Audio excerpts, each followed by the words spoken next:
আরে সর্বনাশ, একই দেখি গোপাল ভাঁড় কাঁদছে। কেন কেন, কি হয়েছে? তোমার চোখে জল আমাকে সত্যিই অবাক করলো। মরতে শুনেছি, তুমি লোক হাসাতে। হুজুর, নরক দর্শন করে আমার পিলে চমকে গেছে। ওই পিলে চমকাক আর যাই হোক, এবার তৈরি হয়ে নাও। আর এক প্রহর পরে তোমাকেও তো ওই নরকেই যেতে হবে বাবু। এই চিমসে বুড়োটা তো আমি এসে যাব পেছনে লেগে রয়েছে। আমি যেখানেই যাই না কেন তাতে তোমার কি? আমার ইচ্ছে হয়েছে এখন আমি প্রাণ ভরে কাঁদবো। আরে আরে আরে, কান্না থামাও বাবু, না কি কান্না আমার একদম সহ্য হয় না। ঠিক আছে, আর কাঁদবো না, এবার আমায় বাড়ি পাঠিয়ে দিন। তার মানে? এটাই আমার শেষ ইচ্ছা। আরে কি বিপদ, এ কি দুর্যোগ, এরকম তো কখনো শুনিনি। চিত্রগুপ্ত, ও চিত্রগুপ্ত, এ ব্যাপারে তোমার কি মত? এ তো কেস জন্ডিস হয়ে গেল, আমার মাথায় কিছুই আসছে না। এ যে আমাকে সাংবিধানিক সংকটে ফেলে দিল গো। তা বললে তো হবে না বাবু, বর যখন দেবেন বলেছেন, দিতে তো তখন হবেই। ওরে বাবা, এ কি বিপদ, এ তো আগে শুনিনি কখনো, আগে করিওনি কখনো। দাঁড়াও বাবা, বিষ্ণু লোকের সঙ্গে একবার কথা বলি। ভগবান বিষ্ণুর সঙ্গে কথা না বলে এ ব্যাপারে কোনো সিদ্ধান্ত আমি নিতে পারবো না। আচ্ছা নিন, কথা বলুন, যত তাড়াতাড়ি পারেন বলুন। আমার সহ্যের বাইরে চলে গেছে রে বাবা। প্রভু আমার, হে দীননাথ, রক্ষা করো, রক্ষা করো। বুঝলে যমরাজ, আমি দিব্য দৃষ্টিতে সবকিছুই প্রত্যক্ষ করেছি, তোমাকে আর কিছুই বলতে হবে না। প্রভু, আপনি একটা উপায় বার করুন, নইলে এই ঘোর সাংবিধানিক সংকটে আমার আসন যে টলমল হয়ে যায়। তুমি হলে বুনো ওল, আর ও হলো বাঘা তেঁতুল। তার উপস্থিত বুদ্ধিতে সে তোমায় ঘোল খাইয়েছে, তাই তার খেসারত তোমাকেই দিতে হবে বাবা। তুমি বরং একটা কাজ করো। আদেশ করুন প্রভু, আপনি যা বলবেন আমি তাই করব। তুমি এই ভুলের প্রায়শ্চিত্ত হিসেবে গোপালকে কিছু পরমায়ু প্রদান করে পুনরায় মর্তে পাঠাও, আর তুমি ছুটিতে যাও। ওকে কি আর নরকে পাঠানোর কোনো উপায়ই নেই? এই সংকট থেকে মুক্ত হবার এটাই একমাত্র উপায়। আপনার আদেশ শিরোধার্য প্রভু, এবার তাহলে আমাকে বিদায় দিন। জয়স্তু।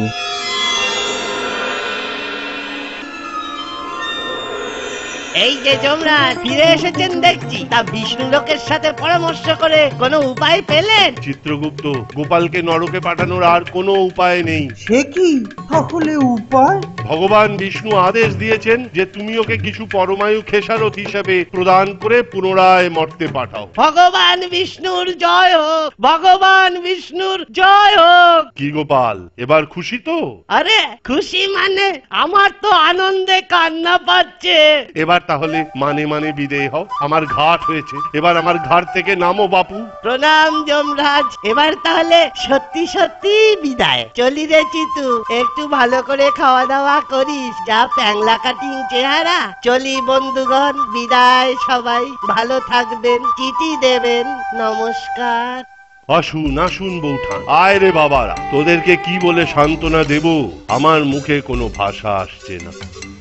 আপনি আর কি বলবেন মহারাজ, সবই আমার অদৃষ্ট, নইলে কি আর এই অকালে আমার এই অবস্থা হয় মহারাজ, বলুন। আমরা অনাথ হয়ে গেলাম মহারাজ, কি খাবো কি পরবো কিছুই বুঝতে পারছি না, পাড়ার একবারে শূন্য হয়ে গেল মহারাজ। তাই বলছিলাম মহারাজ, আপনার কথা মতো বাবার শ্রাদ্ধের টাকাটা আনতে এসেছি। বড়ই অভাগা আমরা, নিজেদের পয়সাতেও বাবার শ্রাদ্ধ করতে পারবো না। না না না না না, ও কি বলছো? গোপাল কি আমার কেউই ছিল না? ও কি জীবনে আমাকে কম আনন্দ দিয়েছে? আপনি কিচ্ছু ভাববেন না বৌঠান, আপনাদের ছেলেদের পুরো দায়িত্ব আমার। আপাতত ওদের বাবার শ্রাদ্ধের জন্য সামান্য কিছু গ্রহণ করুন। মন্ত্রী, ওদের হাতে 1,000 স্বর্ণ মুদ্রা শ্রাদ্ধের খরচ বাবদ প্রদান করো। এই পয়সা দেবেন না মহারাজ, পয়সা দেবেন না। আরে কি কাণ্ড, এই যে গোপাল, গোপাল এসেছে। গোপাল! কাছে যাবেন না মহারাজ, এ নিশ্চয়ই গোপালের ভূত। না মহারাজ না, আমি ভূত নই, আমি জলজ্যান্ত মানুষ, আপনার গোপাল। আপনার বিশ্বাস না হয় আমাকে ছুঁয়ে দেখুন। আরে হ্যাঁ, সত্যি তো, এই যে জলজ্যান্ত গোপাল, রক্ত মাংসের গোপাল। কি মহারাজ, বলে গিয়েছিলুম না যে ঠিক যমরাজের আসন টলিয়ে সত্যি ফিরে আসবো? দেখলেন আপনার গোপাল কি পারে। ধন্য ধন্য গোপাল, তুমি আজ ইতিহাস সৃষ্টি করলে। আজ সারাদিন ধরে উৎসব হবে, মন্ত্রী রটিয়ে দিন, সারা রাজ্যে এক পক্ষ কাল ব্যাপী উৎসব, চারিদিকে আলো করে দিন, বাজি ফাটান। আজ গোপাল ফিরে এসেছে, আমার প্রাণ ফিরে এসেছে।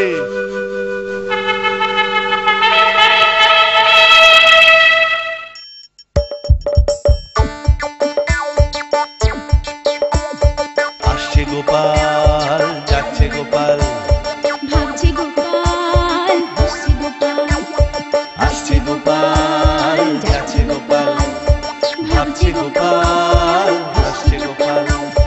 যুগের পরে যুগ কেটে যায়, মানুষ তাকে ভোলে না। যুগের পরে যুগ কেটে যায়, মানুষ তাকে ভোলে না। চলে না রে, চলে না রে, চলে না রে, চলে না, চলে না রে, চলে না রে, কাকে ছাড়া চলে না। কে সে পরিচয় কি তার? হাসির রাজা, জ্ঞানের রাজা, রসিক রাজা, গোপাল ভাঁড়। হাসির রাজা, জ্ঞানের রাজা, রসিক রাজা।